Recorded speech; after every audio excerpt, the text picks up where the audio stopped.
Let me show you how to add or also remove this no bar or no brief on your lock screen of your Samsung S26 or S26 Ultra.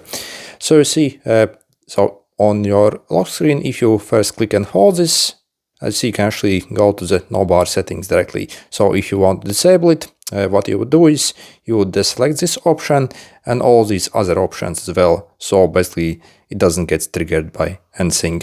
So this is how we turn it off. So you see then it's completely gone.